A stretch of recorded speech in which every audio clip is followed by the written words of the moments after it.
And welcome in. It's 1134 at 1590 KVGB and 95.5 FM, the talk of the town. It's time for Focus on Stafford County, our once-a-month visit with our friends from Stafford County. We only have one friend today, and it is the Executive Director for Stafford County Economic Development, Kathleen Norman. Hi, Steve. How's it feel to sit in the big chair today? This is a big moment for you. I know, moving up in the world. Well, it's great to have you here. How's the new thing going so far? It's going well. I was even just thinking, basically we were in January. You got the update, and then this, that, and the other. Now it's a couple months later, and we're just back. So, okay. But it's good. I mean, things are always moving. Lots of balls in the air. Things that we're juggling. And, of course, Carolyn's been part of this for a long, long time, and she's still available to assist with some things going on, right? Right. She's still in the office, more in a part-time role, doing some of our strategic projects, so the port, the housing, and grant writing, as always. Well, we're going to talk about an event that happened yesterday, and this is kind of good. This is breaking news today because really Stafford County, at least in this area, was the first to start with this Youth Entrepreneurship Challenge, and that competition continued in your area yesterday. So how'd it go? It went well. Yeah. So our partnership with Network Kansas is what allows us to do the Youth Entrepreneurship Challenge. So Network Kansas is a statewide organization that's big into entrepreneurial activities and cultivating entrepreneurship, especially in rural areas. So, we partnered with them starting in 2011, and they've adapted their program. We haven't had it for the past couple of years just because of lack of interest. So we were really excited to bring it back this year. We had 4 teams that competed. They were made up of 7th and 9th graders primarily. And so, I don't know, it was a good day. There was 3 judges. Each team wrote up prior to the competition an executive summary. So they went through, what's their business? How will it be set up? Here's the financials. Here's, marketing plan, going in depth. So it was about a 3-page paper for them. And then they gave a live presentation yesterday in front of a panel of judges. And then the judges then were able to ask questions, kind of like if they were in a boardroom pitching the idea. Shark Tank. Yes, exactly. And so it was just a lot of fun. So our 4th place winner was Buck and Leather. So that was a group that was going to be doing some custom leather work, so belts, tool holders, things of that nature. They just feel like there's not quality leather products in stores to purchase, so they're going to meet that need.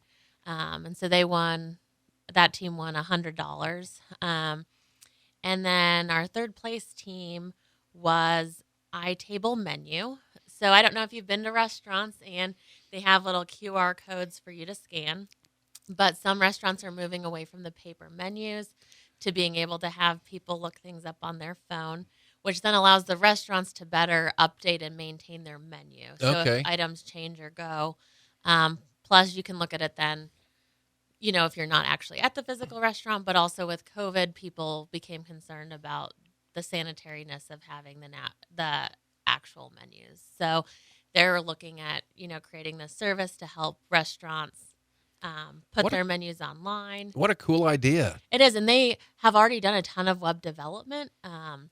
So they actually do their own web development and stuff with that. So that was just And they're in high school? They're in high school, yeah. Junior high and high school. So they're already doing this? Yeah, they're already building websites. They're already creating kind of the websites for the businesses to host the menus. Really fascinating and cool. And so that was 3rd place, and they took away $250.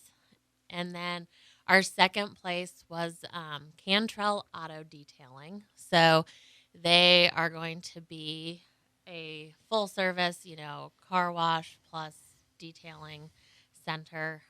Their big thing was that, there isn't one in Stafford County. There is one automatic car wash and a couple other like coin bays that you can do stuff. But, you have to drive to Great Bend, right. if you want to really have the full service And so they had done a lot of market research, great things to kind of pitch, had the idea potentially they can go mobile in the future. And then first place was Tiger Coffee. And so that is a school-based enterprise, a little different, but there's a coffee shop that's now open in the school at the St. John Hudson School in St. John. And so the students are running and operating it to gain real-world experience. So they had done like market testing and surveying and developing their products. So are these are these actual businesses that are going to proceed, or is this one of them's already going for sure? Well, two of them are. Right. So it's a little bit of both. So when students do this competition, it does not have to be an existing business or a real business or a business they plan to pursue.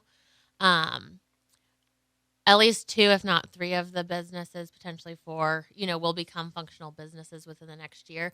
The great thing is the students are young, so they'll be able to, if they make the improvements and do the work, they can compete with the same business next year.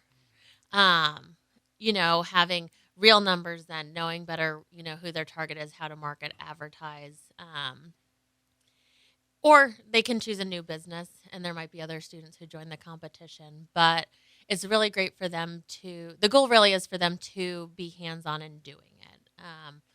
But it doesn't have to be. That's awesome. And what a great experience for not only for making a business presentation, but just getting up there in front of them. That's got to make you pretty nervous, I would think. Yeah. I mean, a lot of skills. Yeah. From the presentation, all of that. So, I mean, really remarkable work. And the teachers who were involved in that, I mean, I give them a lot of credit for getting the students prepared. So, and I mean, everyone's excited for next year already, which is great. I think it will help to start planning even sooner and get more people involved. Is there another step now for first place or second? So first place has the opportunity to submit to compete at the state level. So there's a statewide competition in Manhattan, Kansas at K-State University on April 28th. And that, I don't know, there's about, I think, $7,500 worth of prize money that will be distributed among the teams. So, I don't know, it'll be a great experience for the students. Are they all going to go on, or is just the first place winner? So, just the first place winner automatically kind of advances. Okay. There is a wild card. Wild card, yes, yeah, okay. If I can get my words. No, that's okay. A wild card round. Those were required to be submitted earlier in the month. So I don't know that we'll have more teams from our community, but there is that opportunity. So next year, I think that's, again, part of our planning is knowing who our local winner is sooner so people can also then submit for wild card if they didn't make it from just automatic. So people want to find out more about this, so you're going to have some of this information on the website. And Yep, so it's not quite updated yet. There will be the students are writing up a great news article that will be Excellent. in St. John News next week. We'll have some stuff on our Facebook page and whatnot later today. But our website has some information on it, and the Network Kansas's website has a lot of great information as That's well. great. Kathleen Norman with us, Executive Director for Stafford County Economic Development here on Focus on Stafford County today. We'll take a break and have more of today's program right after this. The friendly staff at Stafford County Drug appreciates your patronage. The lobby is open and they offer a convenient drive-up window. They'll even deliver your prescriptions in Stafford, St. John, and Maxville for free. Stafford County Drug knows the value of a hard-earned dollar and wants to work with you and your doctor to make prescriptions easy. For any questions on switching your prescriptions to your local pharmacy, call pharmacist Chris Davis at 620-377-5633. Stafford County Drug, open Monday through Friday, 9 a.m. to 6 p.m. Inside White's Food Liner, Highway 281, St. John. Hey everyone, Trey Bergen here with Ag 360 Insurance. As storm season approaches and with prices quickly rising, making sure you have enough coverage on your irrigation systems is very important. At Ag 360 Insurance, we have multiple carriers that offer competitive rates and great coverage. We'd appreciate an opportunity to earn your business. Feel free to stop by our office in St. John or give us a call at 620-549-3579. You can also check us out online at ag360insurance.com. Calling all businesses, large or small, see the experts at Astra Business Solutions for your account receivable billing, financing, and management needs. They'll do your customer billing, freeing your valuable time and energy to manage and grow your business. Astra Business Solutions provides immediate financing of your receivables, providing the cash to pay bills or expand your business. See the experts in billing, collecting, and management of receivables. Contact Mel Waite and his staff for a no-obligation consultation. Astra Business Solutions, 105 North Main in Ellenwood, and online at www.astrabusinesssolutions.com. Welcome back. Focus on Stafford County today. Kathleen Norman with us, the Executive Director for Stafford County Economic Development.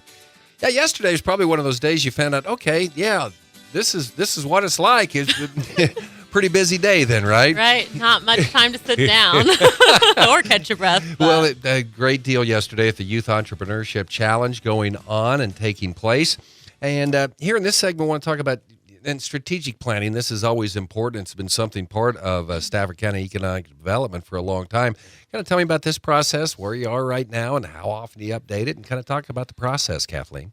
Right. So there's always been some type of strategic thinking involved with the organization. I know earlier on, Carolyn had talked about it more as like strategic doing, so setting priorities and then seeing what funding was available to move forward on those. I feel like as the organizations evolve, we're getting a little more structured to truly strategic planning, but our challenge still remains. We don't just have funding ready to allocate towards things. It's trying to find the funding to be able to carry out projects and programs. So probably in 2017, so there was some earlier ones probably in 2011, 2013 era. 2017, there was another, strategic planning. The board did one in 2020 right after the pandemic hit, but there wasn't as much tangible or deliverables developed after that meeting. And so we just had a meeting at the end of February to kind of look at, like, here's kind of historically where we've been at. Here's currently where we are with the organization. How do we want to adjust or change things? And so not surprising. So we kind of have 4 strategic areas, which did increase from 3. So not surprising, business support continues to be one of our strategic priorities, being able to support existing businesses as well as help new businesses get started or recruit in businesses. So if businesses are looking to, I don't know that we do as much recruitment, but helping facilitate new existing businesses establishing in our county. So, I mean, we have a lot of our stuff with our small business loans and different things through our Network Kansas partnership. One of the new category, and then I guess the other category that we've always had is community development. And so there's been a fair bit of work that we do that doesn't fall solely under the business or truly economic development. But so that would be, we do a lot to support the other nonprofits or organizations in our communities that helps allow for quality of life. Previously, we've had our housing under community development. It's being shifted this year. And so community development has a lot of things to it, but it's more that quality of life component or having the amenities or things. So housing, grocery store, kind of the nonprofits, arts programming, whatever, all of those things fit there. And so what we've kind of decided is that there's also, with our housing development, with the grocery store development, we've really taken on property development is probably one of our strategic priorities, just in terms of there's not a lot of development happening in our county. We don't have outside development groups, investing in housing, investing in commercial properties.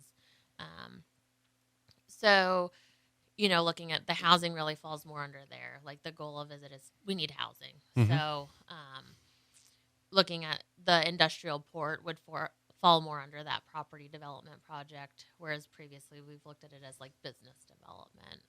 But since we won't own that and it's a separate entity, right, it's really the property development. And I think there could be demand later for more commercial space. Like we don't just have commercial space available, either office space or spec buildings, for businesses or operations to move into. So, and then the last category comes down to the organizational development, just our capacity as an organization. So some of that's, working on our communication, working on, stabilizing everything for us to continue to operate at the capacity we are. So it's a process. Yeah, and that's one of the things we always talk about, economic development, and that's one of the big things about that is having that balance. Always, you like new businesses, but you also got to take care of the businesses that are already there. Right, and some of it too is just looking at how the stuff's interconnected, because without the housing, that's become one of the things. And it's funny, it's always interesting when you engage in these processes, especially with a group.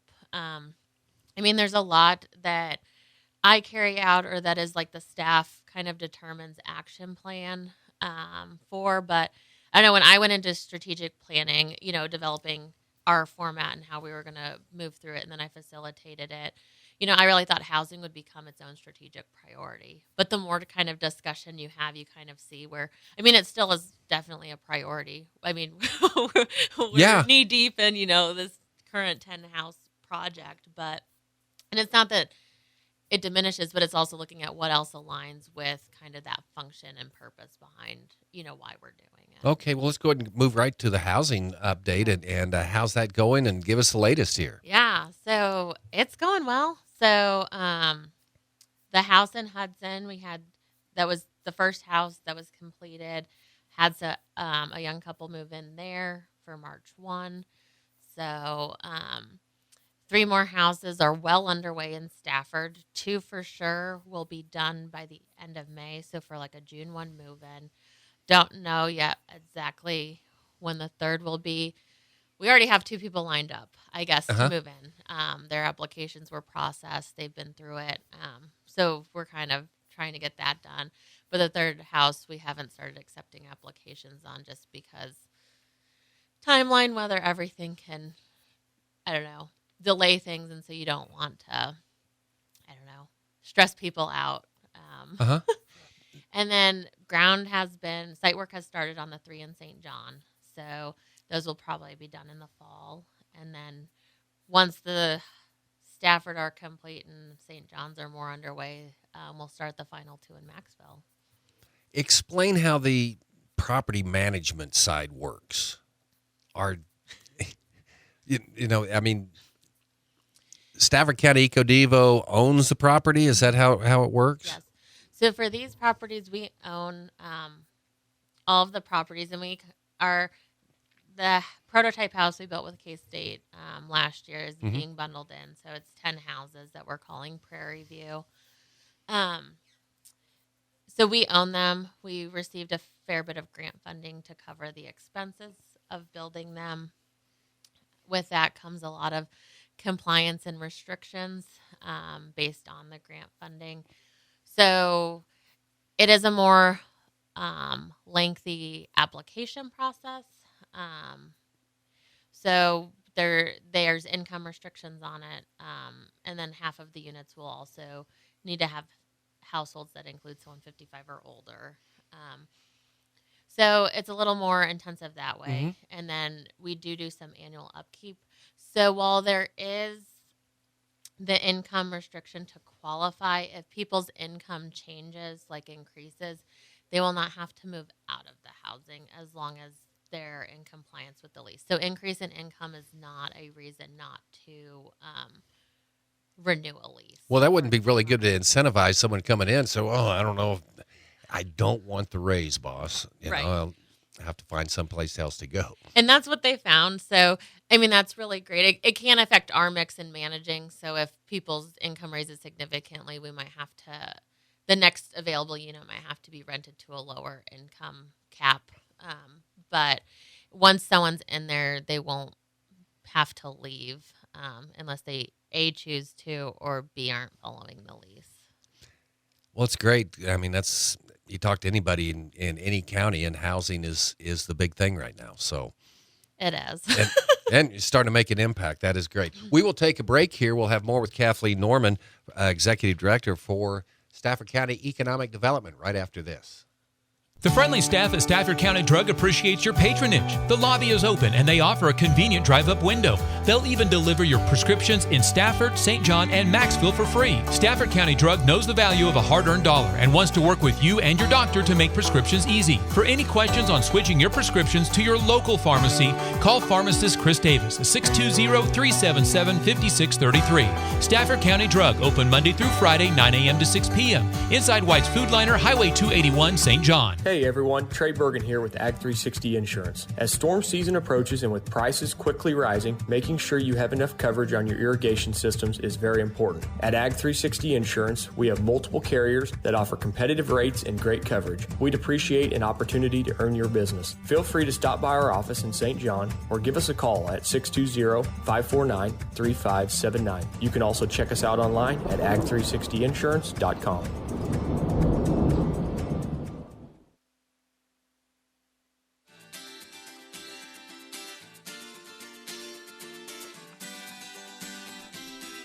Welcome back. Focus on Stafford County today here on KVGB. Kathleen Norman is joining us in studio today. Kathleen, the Executive Director for Stafford County Economic Development. One of the projects that has been part of this organization for a while was the refurbishing of Gray's studio, and that continues right now. Right. And so that's not as much our project as that we've provided some grant assistance and administration to that nonprofit. So, I mean, last year we helped them secure a historic preservation grant. And so they solicited bids towards the end of the year. And I think they're getting ready to get some contract signs for the restoration to work to start. So this You're particular listening to the talk phase of the is, town. 1590. shoring up some of the KVGB Great structural Band stuff. and That 95.5. building is very unique architecturally. It has a massive skylight north-facing window, which is great, but also stresses the structure. So some of it will be kind of reinforcing structure to shore that up. They'll be redoing and sealing the windows and doors, making it more airtight, and then insulation's in, but drywall and doing that. So the space should be functional in certain capacities once this phase is complete. And then they're still working on trying to secure additional funding to restore what was the kind of like the family apartment when the Gray family was there, and it operated as his photography studio. Now, is this functioning in any way right now as far as providing any programs or anything like that, or is it?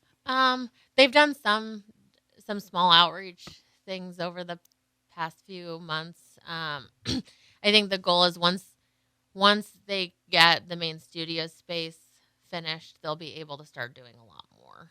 Okay. Where's that located on? It is. Is it on the square downtown, or is it?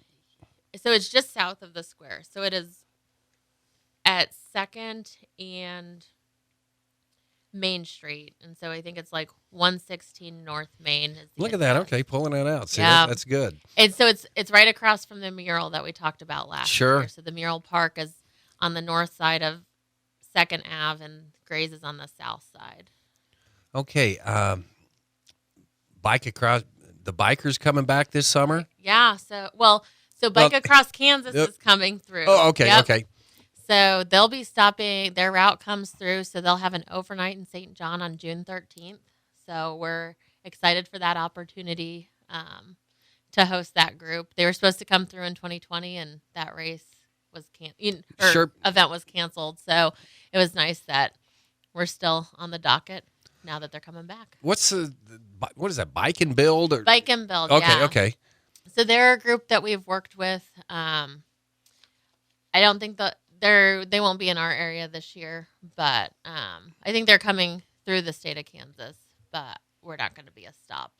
So They've done some good work over the years, haven't they? they have. They're a great organization. So, and I know too, they were largely impacted by the pandemic. So this is the first year they're bringing back their cross country rides. So that's exciting. Yeah. So you were in AmeriCorps Vista, right? I was. Okay. Do we have any AmeriCorps Vistas right now within the Stafford County Economic Development? Yeah, so we We have one currently. So Fallon is still serving as our workforce development vista.